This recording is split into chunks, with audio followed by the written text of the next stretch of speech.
Sergio, muy buenos días. Le damos también la bienvenida a las personas que se están conectando. Por favor, ¿por qué no nos cuenta cómo amanece Colombia con estas declaraciones desde el Salón Oval del presidente Donald Trump, donde llama matón, mal tipo a Gustavo Petro, donde dice que Colombia va mal por cuenta de su mandato? Buenos días, Marta. Buenos días, Camilo. Pues sí, Marta, es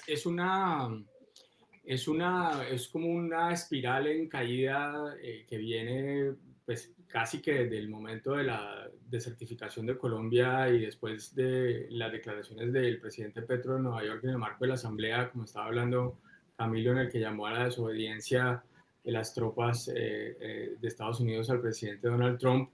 Y que se agravó durante el fin de semana. Y yo aquí quería hacer un punto, Marta, y es que desafortunadamente, o quién sabe si es producto de una estrategia del presidente Petro, pero lo que sí queda claro es que el gobierno colombiano, Colombia, ha caído, ha entrado en el radar de Donald Trump.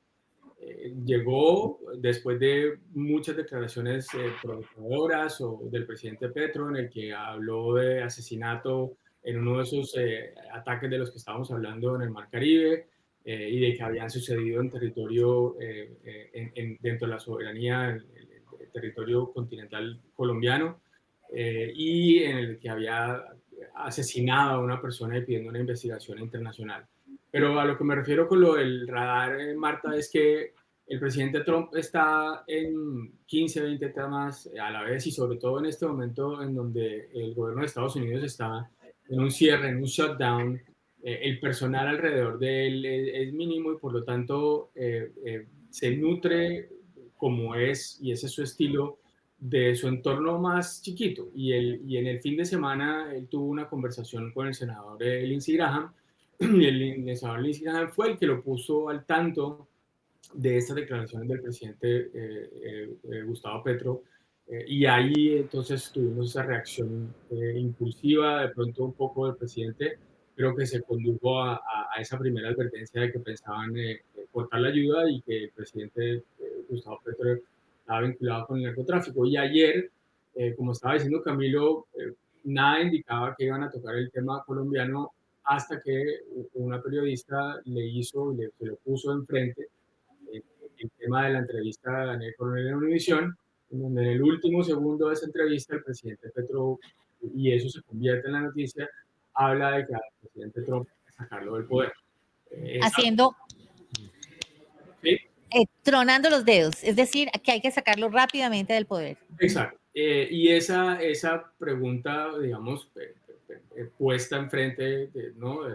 De un presidente Trump bastante reactivo, hizo que reiterara lo que había dicho el domingo básicamente, y confirmara efectivamente que la ayuda para Colombia a partir de hoy, eso dijo, quedaba congelada. Con Trump, Marta, nunca se sabe, no sabemos exactamente si todos los programas de cooperación quedan suspendidos. Cuando él habla de todos los pagos, si estamos hablando en este momento, acuérdese, por ejemplo, que no hay presupuesto aprobado en Estados Unidos porque no hay gasto autorizado por el Congreso. Esa es la razón por la cual el shutdown o el cierre de la administración en este momento, es porque no hay gastos para operar, y por lo tanto todo en realidad está congelado.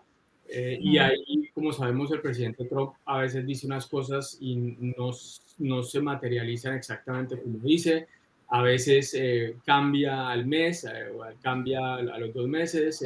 Es un presidente que una de sus características es echar hacia adelante, echar hacia atrás, y jugar con ese tipo de cosas, pero sin lugar a dudas, la retórica de ambos presidentes, las provocaciones del presidente Petro, han ido subiendo el tono, y hoy amanece Colombia en el vocabulario, a veces escrito mal porque lo siguen escribiendo con U, pero está en el vocabulario de los estadounidenses, está en el vocabulario de Trump, está en el vocabulario de la administración, y está en el vocabulario del Congreso también, que como respuesta a esta escalada, pues hay una iniciativa andando, todavía no sabemos cuándo se va a presentar, que es la que habla de incluir al presidente Petro, sus familiares allegados, incluso candidatos presidenciales en la temida lista Clinton, que prevé sanciones financieras contra las personas que están incluidas.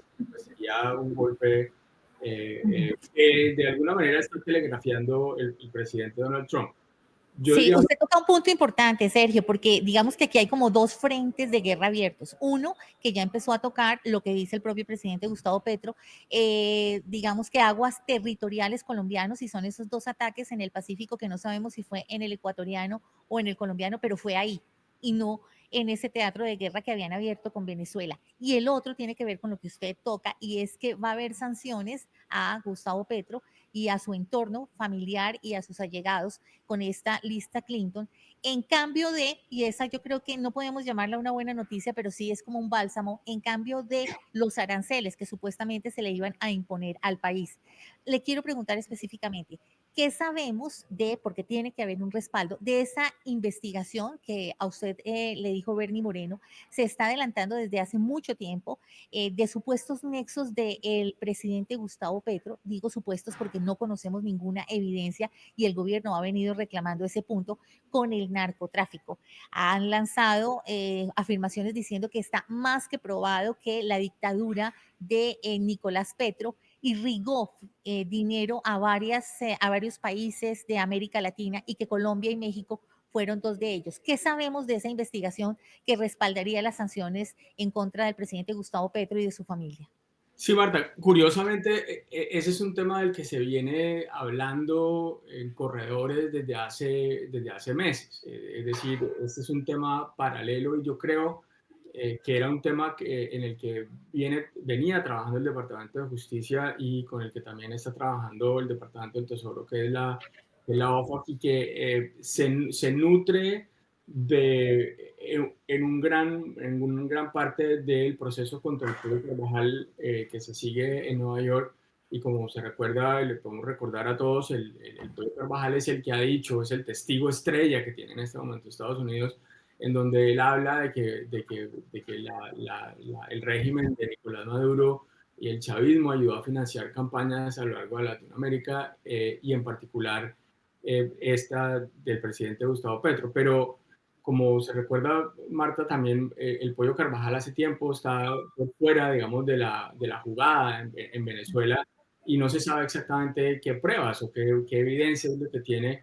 Y de alguna manera, y esa es la dificultad y por eso esto todavía no se conoce, una cosa es que dinero del régimen de Hugo Chávez y después de Nicolás Maduro terminaran financiando campañas, y otra que esos dineros sean del narcotráfico, es decir, como ahora han Pero vinculado. viene a ser lo mismo, ¿no? Porque ahora para el gobierno de Estados Unidos y ahora también para la Cámara de Representantes de Colombia existe el cartel de los soles, y en el cartel de los soles está ni más ni menos que la cúpula de Venezuela, desde el presidente Correcto. para abajo. Además, usted recuerde algo, si bien usted lo dice muy bien, las declaraciones de el Pollo Carvajal pueden ser anteriores a la llegada y al aterrizaje de Gustavo Petro a la presidencia, el propio Diosdado Cabello, el segundo del régimen, dijo públicamente que Gustavo Petro había ido a pedir dinero a Venezuela para apoyar su campaña. Y eso es noticia. Correcto.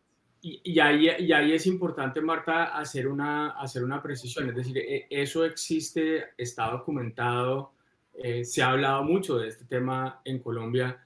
La dificultad o, digamos, o lo complejo de todo esto es judicializarlo, es decir, convertirlo en un proceso judicial en el que puedan acusar formalmente a una persona de haber recibido dinero del narcotráfico, sabiendo que eran dineros del narcotráfico, y si eso constituye un crimen contra Estados Unidos.